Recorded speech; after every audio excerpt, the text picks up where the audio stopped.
Hello, everyone, and welcome to the Overmountain Podcast. For this week's subject, I'll be discussing the motivations of the Overmountain Men and their decision to take up arms during the American Revolutionary War. I'll discuss what drove the Appalachian frontiersmen to leave their homes and fight against the British. The Overmountain Men were settlers who lived in the rugged Appalachian frontier, which we now know as Elizabethton, Tennessee.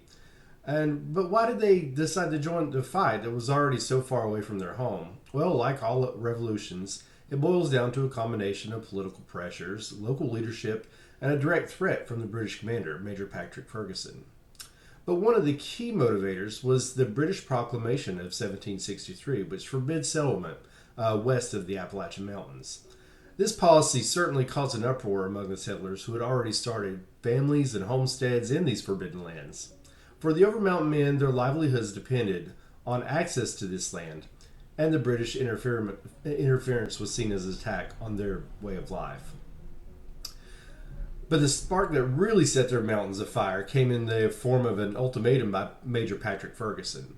Plagued by patriotic sympathizers in the mountains, Ferguson sent a message to the frontier communities, warning them that if they did not cease and desist their rebellion, he would march his army over the mountains, hang their leaders, and lay waste to their country with fire and sword. And that's a direct quote. And this threat to their homes and their families and their communities pushed the Overmountain Men directly into the war. The idea of the British Army invading their lands and destroying everything they had built was enough to unite these fiercely independent men. Leaders like John Sevier and William Campbell immediately took action.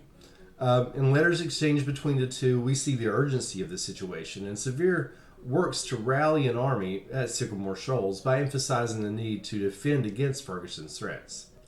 As historian Kenneth Debney describes in 101 Places and People that Shaped the American Revolution in South Carolina, these men were fueled by anti-British sentiment, and their decision to confront Ferguson was both in defense of their homes and a rejection of British tyranny. The Battle of Kings Mountain was fought on October 7th, 1780. We're recently celebrating a anniversary of that battle. And it became a turning point to the Southern campaign of the Revolutionary War. Armed with long rifles and a thorough understanding of their own lands, the Overmountain Men used guerrilla tactics to overwhelm Ferguson's loyalist force. Their victory was decisive, and Ferguson himself was killed in the battle. To close up, the Overmountain Men's decision to fight was complex. It consisted of economic concerns, local politics, and an immediate threat posed by Patrick Ferguson.